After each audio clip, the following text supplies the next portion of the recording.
애굽에 관한 경고라. 보라, 여호와께서 빠른 구름을 타고 애굽에 임하시리니 애굽의 우상들이 그 앞에 떨겠고. 이스라엘 백성들은 애굽에서 430년 가량 종사를 했죠. 얼마나 많은 고생을 했겠습니까? 그리고 하나님의 은혜로 그 애굽에서 출애굽 건지심을 받아서 약속의 땅에 갔지만, 그 길고 긴 세월 동안에 애굽에서 종살이 하면서 몸에 익히고 또 자녀들에게, 후손들에게 물려진 이 애굽의 근성들은 좀처럼 쉽게 제거되지가 않아요.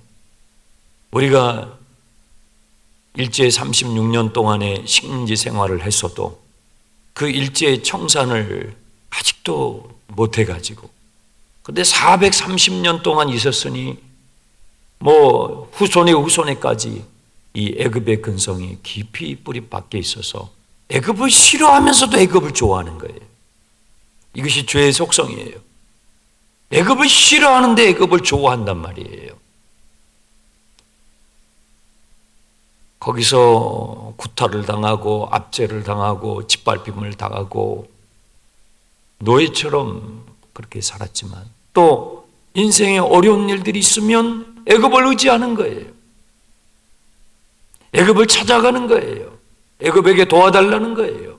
아니, 거기서 그렇게 고생을 하고 비인격적인 대우를 당했는데도 막상 인생에 어려움이 닥치면 거기를 찾아가는 거예요.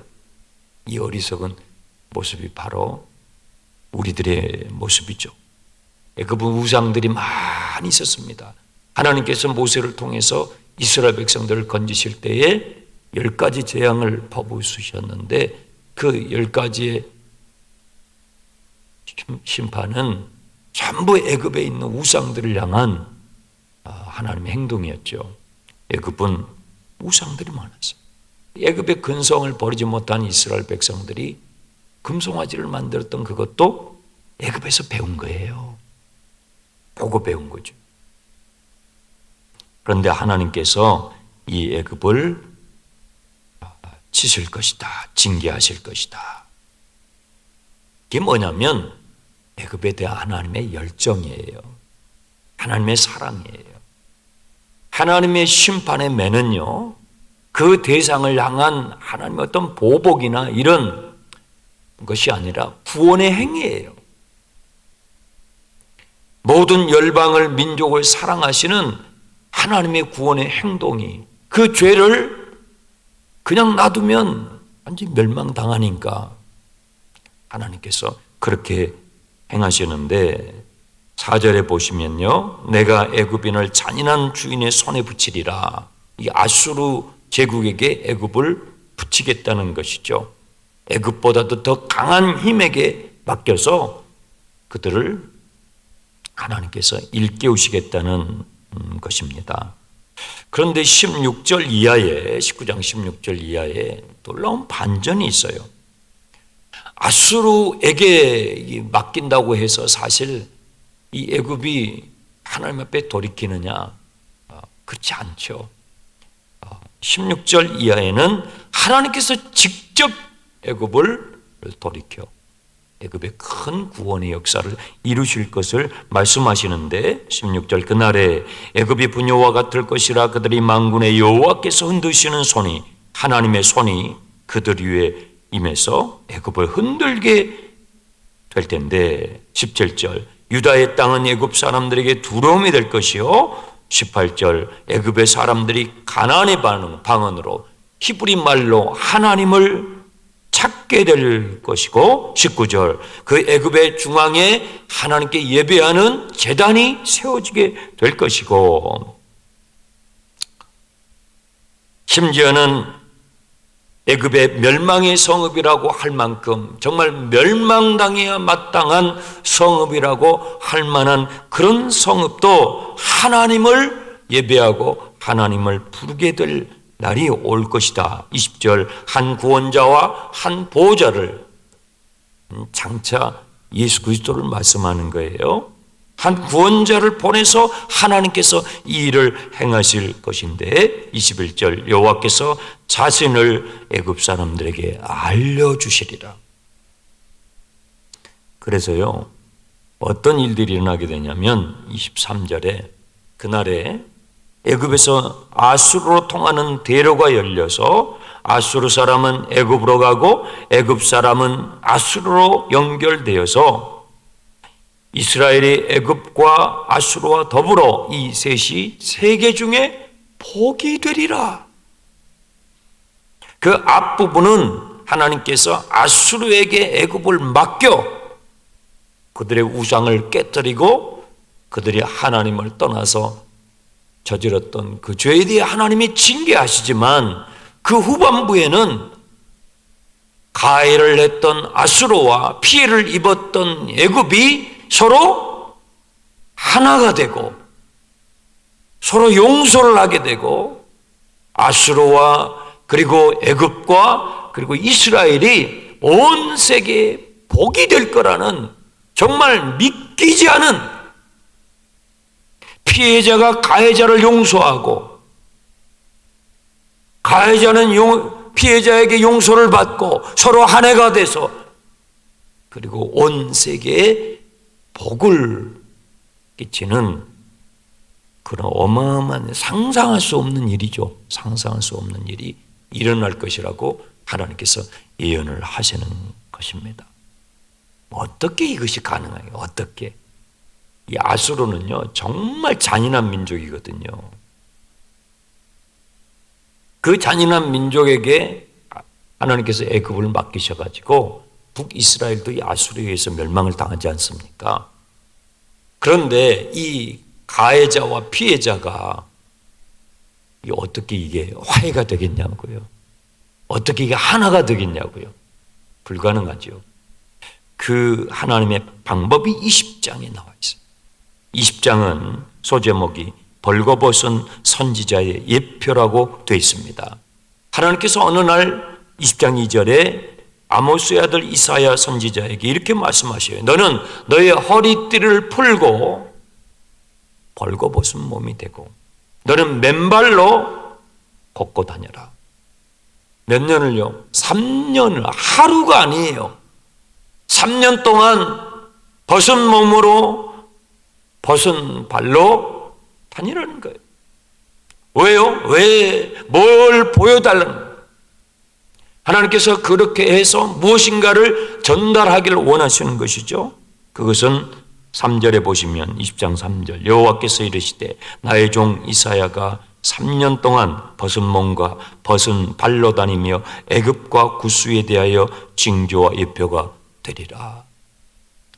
징조와 예표가 되기 위해서 애굽에 그냥 말로 하나님께서 회개하라고 돌이키라고 예언을 줘도 듣지를 않아요. 듣지를 않아. 이스라엘 사람들도 안 듣는데 애굽 사람들이 이걸 듣겠습니까? 구스 사람들이 듣겠습니까? 아수르가 쳐들어와 가지고 당신들을 다 노예로 끌고 갈 것이다. 이렇게 경고의 예언을 주지만 애굽 사람들이 콧방귀도 안 껴요. 그 말을 듣질 않아요. 듣지 않으니까 눈으로 보게 하라는 거예요. 아수르가 와가지고 너희들을 종으로 끌고 갈 때에 이와 같이 벌거벗긴 몸으로 그 고대에는요 포로를 끌고 갈 때는 다 벗겨가지고 왔어요. 인간이 아니라 물건 취급을 했단 말이에요. 이와 같이 될 것이라는 것을 말로 하면 안 되니까 행동으로 보여주는 거예요. 그것도 하루 해가지고는 안 되니까 3년을 그렇게 하는 거예요. 여러분 같으면 어떻게 하세요? 2절을 다시 보세요. 그때 여호와께서 아모스의 아들 이사야에게 말씀하여 이르시되 갈지어다 내 허리에 배를 끌고 내 발에서 신을 벗으라 하시매 그가 그대로 하여 벗은 몸과 벗은 발로 다니니라. 이스라엘 사람들도 봤겠죠. 예루살렘에 있는 사람도 봤겠죠. 그것이 예루살렘 사람들에게도 징조와 예표가 됐어요. 5절 보세요.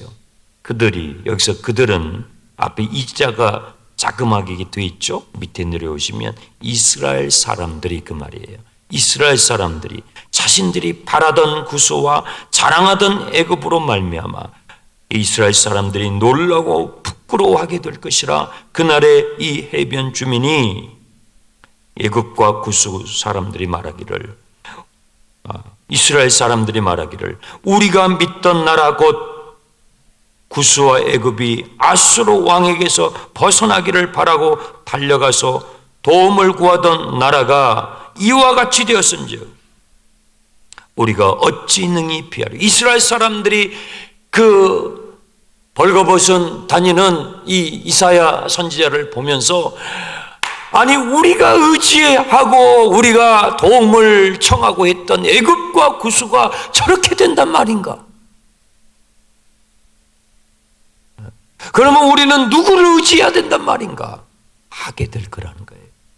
이스라엘 사람들은요, 아수르가 쳐들어오면 애굽에게 도움을 청할 생각을 다 하고 있었거든요. 그런데 애굽과 구스에게 우리가 도움을 청하려고 하는데 그들이 벌거벗긴 몸이 돼서 아수르에 의해서 끌려가게 될 것이라고 하니까, 그러면 우리는 누구를 의지해야 된단 말인가? 하게 될 것이라는 말씀을 하고 있는 것이죠. 저는 이 19장과 20장의 말씀을 묵상하면서 예수님의 모습을 발견해요. 주님은 벌거벗김을 당하셨어요. 이사야는요, 맨발과 맨몸으로 3년 동안 다녔어요. 얼마나 창피했어요. 얼마나 창피했어요. 하나님의 종들은, 예언자들은요, 우리가 쭉 이제 예언자들을 보고 있지만 호세아서 봤잖아요. 하나님께서 말로 안 되니까 어떻게 해요? 너는 음란한 이 북이스라엘에서 가장 음란한 여인에게 가서 결혼하라. 평생 살라는 거예요. 사람들이 묻겠죠. 당신은 하나님의 종 아니요? 당신은 거룩한 하나님의 종인데 왜 음란한 여자와 살면서 음란한 자식들을 낳아서 삽니까? 바람 피우면 또 데려오고 또 데려오고 또 데려오고. 말로 안 되니까. 말로 해도 안 먹어 들어가니까. 하나님께서 에스겔 선지자에게 말씀하셔. 에스겔이 하나님의 예언을 선포를 하는데 사람들이 듣지를 않아요. 무슨 뭐 하나님의 예언이 있어? 하나님이 어디 있어? 하나님께서 에스겔의 부인을 데려가셔. 에스겔이 그 사랑하는 부인을 잃을 때에 예루살렘이 멸망을 해요. 얼마나 하늘이 무너지죠. 사랑하는 아내가 세상을 떠나고 예루살렘이 무너지는 그 소식을 들었을 때에 바벨론에 먼저 포로로 끌려와 있는 에스겔이 땅을 치면서 통곡을 해야 되는데 하나님께서 뭐라고 하시냐면 너는 눈물 한 방울도 흘리지 말라고. 사람들이 물어요. 아니 사랑하는 아내가 세상을 떠나지 않았습니까? 예루살렘 성이 지금 무너지고 성전이 전부 해파되지 않았습니까? 에스겔 선지자님, 우리가 오늘은 애통해야 되지 않습니까? 근데 하나님께서 에스겔에게 너는 오늘 슬픈 기색도 하지 말고 눈물 한 방울 돌리지 말라. 뭐예요? 하나님의 터질 것 같은 슬픔을 그렇게 표현하려는 거예요. 말로 해도 안 되니까. 오직 하면 이렇게 방법을 하나님이 쓰시는 거죠. 이사야에게 벌거벗은 몸으로 3년 동안 다니게 하는데 이사야가 어떻게 해요? 순종해요. 하나님의 종의 삶은 그런 것입니다. 호의호식이 아니에요. 주님을 따라가는 삶, 이 죄악 많은 세상 가운데서 나를 부인하고 주님의 제자로 살아가는 삶, 이런 것입니다. 나의 전 존재로 복음을 살아내는 거예요. 귀로 듣고 성경을 읽고 필사하는 것을 끝나는 게 아니에요. 그 말씀을 여러분의 인격으로 살아내는 거예요. 살아내는 것이 어렵죠. 고통스럽죠. 부끄럽죠.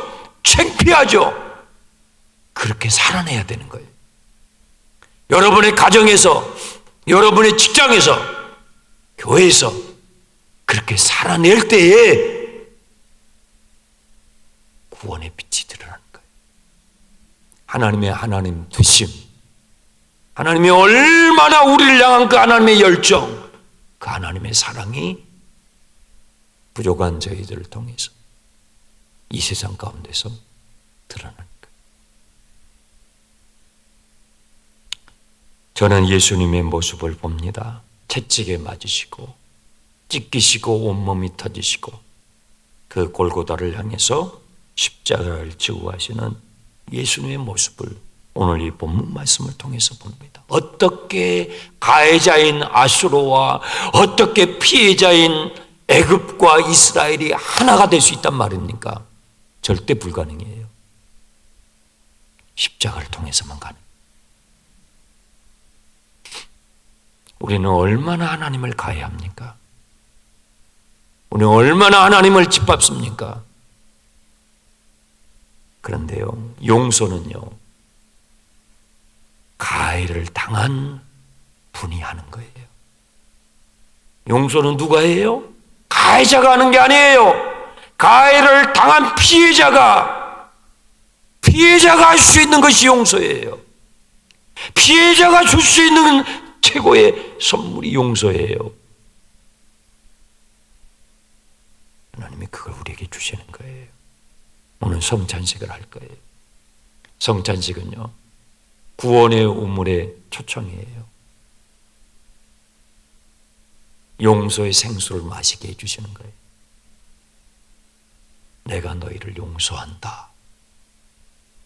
우리가 잘나서요? 우리가 막 정말 제대로 회개해서요? 아니요. 우리는 당신이 나한테 하는 거 봐가지고 용서해 줄게. 성이 차요? 만족스러워요? 평생 용서 못해요. 하나님은 언제 용서했어요?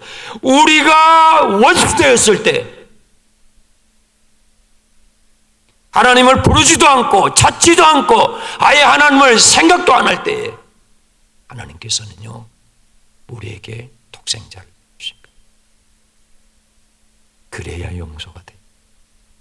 당신이 나한테 하는 거 봐서, 그것은요, 주님의 용서가 아니에요. 그건 세상에서 말하는 용서예요.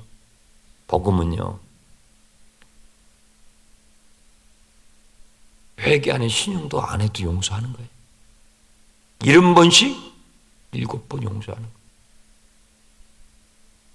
그걸 연습하고 그것을 살아내는 것이 그리스도인이 사는 것입니다.